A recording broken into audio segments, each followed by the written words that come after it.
میری شادی والے دن میری نند میرے بھائی کی عاشق ہو گئی۔ اس نے شرط رکھ دی کہ رخصتی اسی وقت ہوگی جب اس کی شادی میرے بھائی سے ہوگی۔ یہ سن کر میری بھابھی رونے لگی اور اس نے بھائی کے پاؤں پکڑ لیے، لیکن بھائی مجھ سے بہت محبت کرتے تھے اور میرا گھر بسانے کے لیے انہوں نے اسی وقت میری نند سے بھی نکاح کر لیا۔ میں خوشی خوشی رخصت ہو کر اپنے گھر آ گئی، لیکن جب اگلے دن اپنے جہیز کا سامان کھولا تو میری آنکھوں سے آنسو بہنے لگے، کیونکہ میری بھابھی نے تو سہیل کیسے ہیں آپ؟ یہ مجھے پکڑائے نا، میں بھی آپ کی مدد کروا دیتی ہوں۔ مانتی ہوں آپ کی بہن کے سسرال والے ہیں، مگر مروت تو ہے ہم میں۔ میری نند نے لگاوٹ کا مظاہرہ کرتے ہوئے سالن کا ڈونگا بھائی کے ہاتھ سے لے لیا۔ بھابھی نے بے چینی سے پہلو بدلا تھا۔ میری نند کا رویہ مجھے کچھ عجیب سا لگا تھا۔ وہ بات بے بات بھائی کو مخاطب کرتی تھی، بار بار ان کے قریب ہونے کی کوشش کر رہی تھی۔ اچھی لڑکیوں کے ایسے طور طریقے تو نہیں ہوتے، میں دل میں بس یہی سوچ پائی، مگر نازک رشتہ داری کا معاملہ تھا۔ میرا رشتہ اس وقت اپنے حساس ترین مقام پر تھا، میں چاہ کر بھی اسے کچھ نہیں کہہ پائی۔ آج میری مہندی تھی اور میرے سسرال والے شگن کرنے آئے ہوئے تھے، جبکہ میری نند میرے بھائی سے کچھ زیادہ ہی چپک رہی تھی۔ بھابھی نے بھی کئی بار نوٹس کیا اور ان کے چلے جانے کے بعد مجھ سے بھی اس بات کا اظہار کیا۔ کہنے لگی، کرن تم نے ایک بات نوٹ کی؟ کیسے تمہاری نند تمہارے بھائی کے ساتھ چپک چپک کر بیٹھ رہی تھی، اپنی ادائیں دکھا رہی تھی۔ مجھے تو ذرا اچھا نہیں لگا۔ شادی کے بعد اسے اپنے گھر تک محدود رکھنا، یہاں آنا جانا بند کر دینا۔ میرے میاں پر بھی ڈورے ڈال رہی ہے۔ وہ تو خدا کا شکر ہے کہ میرے میاں اچھے ہیں، ورنہ کوئی اور عام مرد ہوتا تو اب تک اس کی اداؤں میں پھنس چکا ہوتا۔ بھابھی جلے دل کے ساتھ کہہ رہی تھی، جبکہ میں ان کے ایسے انداز پر ہنس پڑی تھی۔ بھائی کے لیے وہ بہت زیادہ حساس تھیں، اور ہر بیوی کو ہی اپنے شوہر کے لیے اتنا حساس ہونا چاہیے۔ اس دنیا میں سب سے زیادہ تکلیف دہ چیز اپنے شوہر کو بانٹنا ہوتی ہے۔ بھابھی کے لیے بھی یہ سب اتنا ہی تکلیف دہ تھا، جتنا کہ کسی بھی دوسری لڑکی کے لیے ہو سکتا ہے۔ اگلے دن میری بارات آنا تھی اور میں صبح ہی پارلر چلی گئی تھی۔ تیار ہو کر آئی تو سبھی میری تعریف کرنے لگے، کیونکہ میں بے حد حسین لگ رہی تھی۔ تھوڑی دیر بعد بارات آئی اور میرا نکاح ہو گیا۔ بارات آنے سے لے کر اب تک میری نند تو میرے بھائی کے پیچھے پیچھے ہی رہی تھی۔ بھابھی نے ہر بار ان کے درمیان دخل دینے کی کوشش کرتے ہوئے بھائی کو اسے دور کر دیا تھا، مگر وہ پھر سے ڈھیٹ بن کر بھائی کے ساتھ جا کر چپک کر کھڑی ہو جاتی۔ بھائی بھی بہن کے سسرالی ہونے کی وجہ سے ان کا لحاظ کر رہے تھے۔ میں دل ہی دل میں یہ دعا کر رہی تھی، یا اللہ یہ وقت خیریت سے گزر جائے، میں عزت سے اپنے گھر کی ہو جاؤں۔ اس وقت کے معاملات سنبھال لیں، بعد کے بھی سنبھال لیے جائیں گے۔ میں بس دل میں یہ دعا کر رہی تھی۔ تھوڑی ہی دیر بعد نکاح ہو گیا اور مجھے میرے شوہر کے پہلو میں لا کر بٹھا دیا گیا۔ فرحان کے ساتھ میری ارینج میرج ہو رہی تھی، مگر ہماری منگنی کے بعد بات ہونا شروع ہو گئی تھی۔ ہمارے دل میں ایک دوسرے کے لیے جذبات بڑھنے لگے تھے اور ہم ایک دوسرے کی محبت میں بری طرح سے مبتلا ہو گئے تھے۔ ایک دوسرے کے بغیر جینے کا تصور بھی نہیں کر سکتے تھے۔ اسی لیے میرے دل میں بار بار خدشات جنم لے رہے تھے، ایسا لگ رہا تھا جیسے کچھ برا ہونے والا ہے۔ میں نے تھمے ہوئے لہجے میں فرحان کو مخاطب کیا اور کہا کہ آپ مجھ سے وعدہ کریں، جو بھی ہوگا آپ زندگی بھر میرا ساتھ دیں گے، کبھی کسی مشکل میں مجھے اکیلا نہیں چھوڑیں گے۔ یہ کہتے ہوئے میرا لہجہ ایک دم بھر آیا تو فرحان نے حیرت سے میری طرف دیکھا اور کہنے لگا، میں وعدہ کرتا ہوں ہمیشہ تمہارا ساتھ دوں گا، مگر ایسا بھی کیا ہو گیا کہ تمہیں اتنے نازک موقع پر یہ سب کہنا پڑ رہا ہے؟ یہ تو ایسا موقع ہے جب پیاری پیاری باتیں کی جائے، اپنے حسین چہرے سے شوہر کے دل کو ٹھنڈک پہنچائی جائے، اور تم ہو کہ اپنے آنسوؤں سے میرے دل کا برا حال کر رہی ہو۔ اس نے ہلکے پھلکے انداز میں کہا تھا۔ میں مسکرا دی اور کہنے لگی، پہلے ہمیشہ یہی دعا مانگتی تھی کہ اللہ آپ کو میری زندگی کا ہمسفر بنا دے اور ہمیشہ کے لیے ہمارا ساتھ قائم ہو جائے، ان دونوں کے درمیان ایک جائز اور خوبصورت بندھن بن جائے۔ اب جب اللہ نے آپ کو میرا ہمسفر بنا دیا ہے تو یہ خیال ستانے لگا ہے کہ کہیں آپ کسی موڑ پر مجھ سے دور نہ ہو جائیں۔ فرحان نے مہمانوں سے نظر بچا کر دھیمے سے میرا ہاتھ تھاما اور اسے ہلکا سا دبایا. کہنے لگا یقین رکھو کبھی تمہیں اکیلا نہیں چھوڑوں گا. تھوڑی دیر میں میری رخصتی کا شور اٹھا. میرا دل ایک دم مطمئن ہو گیا. ایسا لگا جیسے مشکل وقت گزر گیا ہے، مگر یہ میری خام خیالی تھی. مشکل وقت تو ابھی آیا تھا. جیسے ہی قرآن پاک لایا گیا اور دعاؤں کے حصار میں مجھے رخصت کرنے کے لیے میرے بھائی نے گلے لگا کر دعائیں دینا شروع کیں تو اچانک ہی میری نند سامنے آئی اور کہنے لگی یہ رخصتی نہیں ہوگی. میں نے سہم کر اپنی نند کی طرف دیکھا. وہ کیا کرنے جا رہی تھی؟ کیا وہ ہونے والا تھا جس کا مجھے ڈر تھا؟ بھائی کے چہرے پر بھی الجھن آ گئی اور فرحان نے بھی گھبرا کر اسے دیکھا. کیا کہہ رہی ہیں آپ؟ آپی، ایسے موقع پر یہ سب مذاق صحیح نہیں لگتا. فرحان نے دبے لفظوں میں سمجھانا چاہا مگر وہ طنزیہ ہنسی اور کہنے لگی یہاں پر مذاق کر ہی کون رہا ہے؟ میں بالکل سنجیدہ ہوں. یہ رخصتی اس وقت تک نہیں ہوگی جب تک سہیل مجھ سے نکاح نہیں کر لیتے اور یہ میرا آخری فیصلہ ہے. میری نند کی بات نے تو جیسے پورے گھر میں ہلچل مچا دی. سب لوگوں کے منہ کھلے کے کھلے رہ گئے. ایسی بے شرم اور حیران کن بات دولہے والوں کی طرف سے پہلی بار سنی گئی تھی اور وہ بھی لڑکی اپنے منہ سے کر رہی تھی، جبکہ اسے معلوم بھی تھا کہ میرا بھائی شادی شدہ ہے. میری بھابھی پورے 10 سال بعد امید سے ہوئی تھی. اس کے لیے اتنا بڑا دھچکا صحیح نہیں تھا. یہ خبر پورے ہال میں کسی زلزلے کی طرح پھیل گئی تھی. سب کے چہرے حیرت، شرمندگی اور غصے سے سرخ ہو گئے تھے. میری ساس کی آنکھوں میں یقین نہ آنے والی کیفیت صاف جھلک رہی تھی. سسر کے ہاتھ کانپنے لگے تھے. بھابھی کی تو جیسے جان نکل گئی ہو. وہ ایک دم پیچھے لڑکھڑائیں اور کرسی تھام کر بیٹھ گئیں. میں اپنی جگہ ساکت بیٹھی بس نند کی آنکھوں میں وہ ضد دیکھ رہی تھی جس نے سارے رشتے، ساری حدود توڑ ڈالی تھی. وہ شاید خود بھی نہیں جانتی تھی کہ کیسا مطالبہ کر چکی ہے. یہ تم کیا کہہ رہی ہو عروج؟ میری ساس کا لہجہ لرز گیا. جو سچ ہے وہی کہہ رہی ہوں امی. میں سہیل سے محبت کرتی ہوں اور وہ بھی مجھ سے، مگر شاید کبھی کہہ نہیں سکا. وہ پوری ڈھٹائی سے بولی. بکواس بند کرو. میرے سسر دھاڑے. یہ وقت اور جگہ تمہیں یاد ہے؟ لڑکی کی رخصتی کا وقت ہے اور تمہیں عشق یاد آ گیا. شرم کرو. عروج نے ایک دم پیچھے ہٹنے کی بجائے اور آگے بڑھ کر کہا میں جانتی ہوں آپ سب کو برا لگ رہا ہے، مگر میں نے فیصلہ کر لیا ہے. اگر آج سہیل مجھ سے نکاح نہیں کرتا تو یہ رخصتی نہیں ہوگی. میرے شوہر فرحان بھی سکتے میں آ گئے. وہ آگے بڑھے اور نرمی سے بولے دیکھیں آپی، ایسی باتیں گھروں کو برباد کر دیتی ہیں. آپ میری بیوی کی نند ہیں، آپ کو سمجھداری دکھانی چاہیے. یہ کوئی کھیل نہیں. یہی تو کھیل ہے. ایسے ہی سہیل، میں نے مدیحہ سے تمہاری شادی نہیں کروائی. سہیل کو پانے کے لیے تو میں نے مدیحہ کو اوکے کیا تھا. میرے لیے یہ محض اب کھیل نہیں ہے. میں اپنی زندگی کی بات کر رہی ہوں. سہیل، آپ خود بتائیں کہ آپ میری آنکھوں میں کبھی محبت نہیں دیکھ پائے؟ کیا آپ نے کبھی محسوس نہیں کیا کہ آپ کے لیے کیسی دیوانگی ہے میرے لیے؟ بھائی کا چہرہ زرد پڑ گیا. وہ ایک پل کے لیے خاموش کھڑے رہے جیسے زمین ان کے پاؤں کے نیچے سے نکل گئی ہو. بھابھی کی آواز بلند ہوئی. عروج، شرم کرو. تمہیں ذرا حیا نہیں آ رہی؟ یہ میرے شوہر ہے، میرے بچے کے باپ. تمہیں خدا کا خوف نہیں؟ وہ طنزیہ ہنسی. خدا کا خوف اسی کو ہوتا ہے جس کے دل میں کوئی چور ہو یا وہ جھوٹ بول رہا ہو. میں سچ کہہ رہی ہوں اور سچ چھپانے سے کسی کا بھلا نہیں ہوتا. بھابھی رو پڑی. وہ بھائی کے قدموں میں گر گئیں. سہیل، خدا کے لیے کچھ کہو، اسے سمجھاؤ، یہ سب ختم کر دو. میں یہ ذلت برداشت نہیں کر سکتی. سہیل نے دونوں ہاتھوں سے اپنا سر پکڑ لیا. یہ آپ کیا کر رہی ہو عروج؟ آپ کو اندازہ ہے آپ کیا مانگ رہی ہو؟ میرا ایک بیٹا ہونے والا ہے. میں اپنی بیوی کو دکھ نہیں دینا چاہتا. تمہاری بہن کی رخصتی رک جائے گی. عروج نے بیچ میں کہا. تمہاری بہن جو تم سے بے پناہ محبت کرتی ہے، جس کی خوشی تمہاری کمزوری ہے.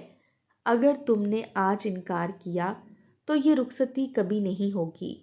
یہ وہ وار تھا جو سیدھا بھائی کے دل پر لگا. اس نے ایک نظر مجھ پر، ایک نظر روتی پڑتی بھابھی پر ڈالی. سب کے آنسو بہہ رہے تھے مگر عروج کے چہرے پر ایک عجب ضد اور جنون تھا. کرن، سہیل کے ہونٹ کپ کپائے۔ میں کیا کروں؟ اگر میں انکار کروں تو تمہاری زندگی برباد ہو جائے گی۔ میرا بھائی بہت بے بس نظر آ رہا تھا۔ میں نے نم آنکھوں سے اپنے شوہر کی طرف دیکھا، مگر وہ مٹی کا سادھو بنا چپ کھڑا ہوا تھا۔ اس کے ماں باپ بھی بے بس نظر آ رہے تھے۔ سارا گھر کاروبار عروج کے نام پر تھا۔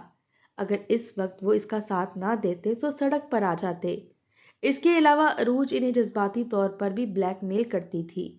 وہ دل کی مریضہ تھی، تھوڑا سا سٹریس بھی اس کے لیے جان لیوا ہوتا تھا۔ عروج جیسی بھی تھی مگر فرحان کی بہن اور میرے ساس سسر کے لیے بیٹی تھی۔ وہ اسے دل و جان سے چاہتے تھے۔ اس کی عجیب و غریب ڈیمانڈ پر شرمندہ تو تھے مگر اسے روکنے کی ہمت تک نہیں کر پا رہے تھے۔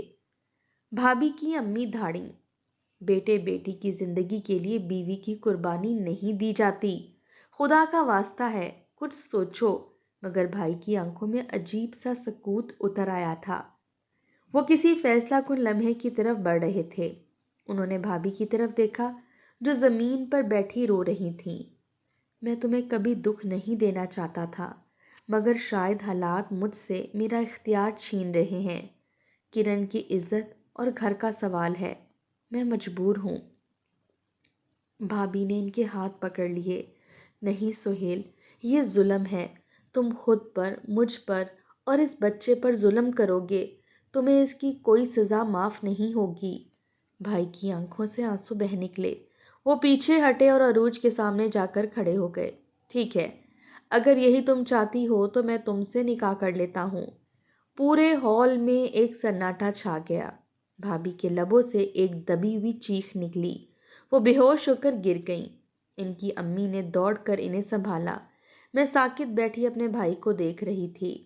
وہیں مولوی صاحب کو دوبارہ بلایا گیا۔ نکاح کے الفاظ گونجے اور بھائی نے عروج کے ساتھ نکاح کر لیا۔ کسی کے چہرے پر خوشی نہیں تھی، سب کا دل دہل گیا تھا، مگر بھائی نے مجھے رخصت کیا۔ ان کی آنکھیں بتا رہی تھیں کہ وہ اپنے اندر کسی طوفان کو دفن کر چکے ہیں۔ میں اپنے سسرال آ گئی۔ فرحان کے ساتھ پہلی رات خوبصورت تھی۔ اس نے سب کچھ بھلا دینے کو کہا۔ اس نے میرا ہاتھ تھاما، چوم کر کہا تم میری ہو اور بس میری، باقی سب وقت کے ساتھ ٹھیک ہو جائے گا۔ میں نے خود کو مطمئن کرنے کی کوشش کی۔ میں خوش بھی تھی کہ چلو جیسے بھی صحیح، لیکن میں رخصت ہو کر اپنے سسرال آ گئی۔ میرا شوہر بہت اچھا تھا، مجھے زندگی سے اور کیا چاہیے تھا۔ اس لمحے میں خود غرض ہو گئی تھی۔ ولیمے کی رات کے لیے تیاری ہو رہی تھی۔ دن میں فرحان کہیں باہر گیا ہوا تھا۔ میں تنہائی محسوس کر رہی تھی تو سوچا جہیز کے ڈبے کھول لوں۔ میں نے پہلا صندوق کھولا، کپڑے، زیورات، برتن، پھر ایک چھوٹا ڈبہ نکلا جس پر بھابھی کے ہاتھ سے لکھا ہوا ایک پرانا سا کاغذ بندھا تھا۔ میں نے کھولا تو اس میں وہی نیلی چادر تھی جو میں بچپن میں ان سے مانگتی تھی، اور ساتھ ایک کاغذ تھا، کرن، تمہارا گھر خوشیوں سے آباد ہو، بس کبھی کسی کی آنکھوں کا سکون مت چھینو۔ بھابھی کا وہ سارا زیور جس کی میں نے کبھی تعریف کی تھی، اس نیت سے نہیں کہ میں وہ لے لوں، بس ویسے ہی کہہ دیتی تھی کہ بھابھی یہ اچھا ہے۔ بھابھی نے وہ سب پیک کر کے میرے جہیز میں دے دیا تھا۔ میرے ہاتھ کانپنے لگے، میری آنکھوں سے آنسو چھلک پڑے۔ وہ چادر میری گود میں پھیل گئی۔ بھابھی کے زیورات اس چادر میں پڑے ہوئے تھے، جسے بھابھی کی ممتا، ان کی محبت میرے سامنے زندہ ہو گئی ہو۔ میرا دل تڑپ اٹھا۔ میں نے آنسو پونچھے مگر ضمیر کا بوجھ بڑھتا جا رہا تھا۔ میں نے اپنے آپ سے سرگوشی کی، میں نے اپنی خوشی کے لیے کسی کا گھر اجاڑ دیا۔ میں نے چادر اپنے سینے سے لگا لی۔ باہر سے طبلے اور بینڈ کی آوازیں آ رہی تھیں۔ ولیمے کی تیاری ہو رہی تھی مگر میرے دل میں سوگ چھا گیا تھا۔ میرا دل بہت بوجھل ہو گیا تھا۔ آنکھوں سے بہنے والے آنسو جیسے تھمنے کا نام نہیں لے رہے تھے۔ میں چادر کو اپنے سینے سے لگائے بیٹھی تھی۔ وہ نیلی چادر میری بچپن کی خواہش تھی جو کبھی پوری نہ ہوئی تھی، مگر آج جب بھابھی نے وہ چادر میرے جہیز میں رکھ دی تھی تو احساس ہوا کہ انہوں نے ہمیشہ میرا دل رکھنے کی کوشش کی۔ میں نے آہستگی سے وہ چادر اپنی آنکھوں سے لگائی اور نم لہجے میں خود سے کہنے لگی، بھابھی، آپ تو ہمیشہ کہتی تھی کہ میں آپ کی بیٹی ہوں، مگر بیٹی تو کبھی ماں کو رلاتی نہیں۔ میں نے آپ کو رلا دیا، میں نے آپ کا سب کچھ چھین لیا۔ میری امی تو برسوں پہلے فوت ہو چکی تھی، تب میری عمر صرف 10 سال تھی۔ اس دن کے بعد میری زندگی جیسے رک سی گئی تھی، لیکن بھابھی نے اپنی ممتا سے اس خلا کو بھر دیا۔ وہی میری ماں بن گئیں۔ انہوں نے مجھے سنبھالا، میرے بال سنوارے، میری پڑھائی کا خیال رکھا۔ جب میں بیمار پڑ جاتی تو وہ رات بھر میرے پاس بیٹھی رہتی۔ میری امی کے بعد اگر کسی نے مجھے ماں کا پیار دیا تو وہ صرف اور صرف بھابھی تھیں۔ میں ہر بار یہی سوچتی کہ شاید اللہ نے میری ماں کو لے کر مجھے بھابھی کی صورت میں نئی زندگی دی ہے، مگر آج میں نے اسی ماں جیسی عورت کو دکھ دیا تھا۔ میں نے ان کے آنسوؤں کی وجہ خود کو بنا لیا تھا۔ میں چپ چاپ اٹھی اور کمرے میں ادھر ادھر چلنے لگی۔ ذہن میں وہ سب لمحے گونجنے لگے جب بھابھی میری شادی کے لیے تیاری کر رہی تھیں۔ وہ ہر چیز خود چن رہی تھیں، میری چوڑیاں، میرا جوڑا، حتیٰ کہ میرے ہاتھوں کی مہندی کے ڈیزائن تک انہی نے طے کیے تھے۔ ہر بار یہی کہتی تھی، کرن تم تو میری بیٹی ہو۔ میری اپنی بیٹی ہوتی تو بھی میں اتنا ہی مان کرتی۔ میں ہنس کر ان کے گلے لگ جاتی اور کہتی، بھابھی آپ تو میری امی ہیں، مگر میں نے وہ رشتہ نبھایا نہیں۔ رات گزر گئی، ولیمے کی صبح طلوع ہوئی، گھر میں رونق تھی، سب لوگ ہنس رہے تھے، ساس سسر خوش نظر آ رہے تھے۔ فرحان بار بار کہہ رہا تھا کہ آج کوئی اداسی نہیں، آج خوشی کا دن ہے۔ میں مسکرا رہی تھی، مگر اندر سے خالی ہو چکی تھی۔ دل میں ایک بوجھ تھا جو کسی سے کہہ نہیں سکتی تھی۔ ولیمہ خیریت سے انجام پا گیا، سب نے تعریف کی کہ دلہن کتنی خوبصورت لگ رہی ہے۔ فرحان خوش تھا کہ سب کچھ اچھے سے ہو گیا۔ رات ڈھلنے لگی تو میں نے سوچا شاید سب کچھ اب سنبھل جائے گا، مگر قسمت کو کچھ اور ہی منظور تھا۔ ہم ابھی گھر واپس ہی پہنچے تھے کہ دروازے پر دستک ہوئی۔ فرحان نے دروازہ کھولا تو ایک ملازم ہانپتا ہوا اندر آیا۔ اس کے چہرے پر خوف تھا۔ وہ بولا، صاحب بڑی بی بی عروج بیگم کو دل کا دورہ پڑ گیا ہے۔ میں نے کانپتے ہوئے قدم پیچھے ہٹائے، الفاظ جیسے گلے میں اٹک گئے۔ فرحان نے حیران ہو کر پوچھا، کیا کہہ رہے ہو؟ ملازم کی آواز لرز رہی تھی۔ جی وہ ختم ہو گئی ہیں۔ بہت خوشی میں ان کا دل بند ہو گیا۔ میرے ہاتھ سے پانی کا گلاس گر کر زمین پر ٹوٹ گیا۔ آواز گونجی اور میرے اندر کچھ ٹوٹنے لگا۔ میں نے فرحان کو دیکھا جو سکتے میں کھڑا رہ گیا تھا۔ وہ جلدی سے باہر نکلا، مگر میں وہیں کرسی پر گر گئی۔ میری آنکھوں کے سامنے وہ منظر گھومنے لگے جب بھائی نے زبردستی نکاح کے الفاظ دہرائے تھے۔ عروج کے چہرے پر وہ ضد تھی جو اب خاموش ہو چکی تھی۔ میں نے کانپتے ہوئے ہاتھوں سے چہرہ ڈھانپ لیا۔ یا اللہ، یہ میں کیا بن گئی ہوں؟ میری شادی کسی کی موت پر ختم ہوئی؟ کچھ دیر بعد فرحان واپس آیا۔ اس کے چہرے پر غم کی پرچھائیاں تھیں۔ وہ آہستگی سے بولا، کرن، عروج چلی گئی۔ ان کا دل زیادہ خوشی برداشت نہیں کر سکا۔ میں خاموش رہی، کوئی لفظ لبوں سے نہیں نکلا، صرف آنسو بہتے گئے۔ چند دن بعد سب کچھ بدل گیا۔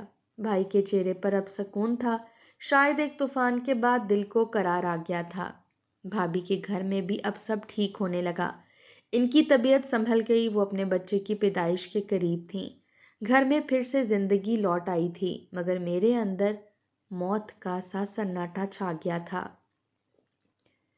میں اکثر آئینے کے سامنے کھڑی خود کو دیکھتی اور سوچتی کہ یہ وہی چہرہ ہے جس پر بھابھی مسکرا کر دعائیں دیا کرتی تھیں۔ آج اگر وہ مجھے دیکھیں گی تو ان کی آنکھوں میں کیا ہوگا؟ نفرت یا دکھ؟ میں ان کے سامنے نظر اٹھا کر نہیں دیکھ سکتی تھی، میں ان کے دکھ کی وجہ بن چکی تھی۔ ایک دن بھابھی کے گھر سے فون آیا کہ وہ ماں بن گئی ہیں۔ سب خوش تھے۔ فرحان نے مٹھائی منگوائی، میں نے مٹھائی ہاتھ میں لی، مگر لبوں پر مسکراہٹ نہ آ سکی۔ بھابھی کی زندگی سنور گئی تھی، مگر میری روح بکھر چکی تھی۔ میں ان کی بیٹی بن نہ سکی، میں ان کی اذیت بن گئی۔ رات کے سناٹے میں میں نے چادر اپنے سینے سے لگا لی، وہی نیلی چادر جو میرے جہیز میں آئی تھی۔ میں نے نم آنکھوں سے آسمان کی طرف دیکھا۔ یا اللہ، کاش وقت واپس لوٹ آئے، میں اپنے بھائی سے کہہ دوں کہ رخصتی رک جائے، بھابھی کو بچا لوں، مگر وقت تو کبھی پلٹ کر نہیں آتا۔ میں اب صرف اپنے گناہ کے بوجھ کے ساتھ جی رہی تھی۔